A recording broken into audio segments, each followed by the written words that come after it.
Ek is Jochie Breedman van Hartbeesloop Bonsmaras en wil graag met julle gesels oor die vroulike diere wat ons op veiling aanbied.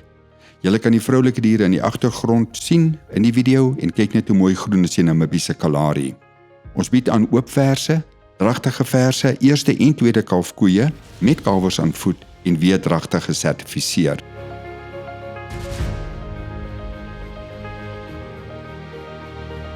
Die kalwers aan voet is werklik van goeie gehalte en die diere is ook dragtig van baie goeie hartebeesloopbulle. Die diere is almal jonk en het 'n leeftyd van produksie en reproduksie voor hulle. Jy sal oor en oor jou geld uit hulle uitverdien.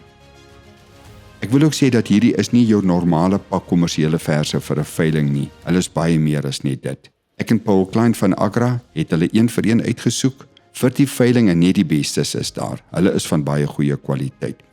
Diere is netjies onthoring, bulkalwers is kastreer, dosering en programme is op datum. Jy kan hulle basies net gaan aflaai op jou plaas en verder met hulle boer.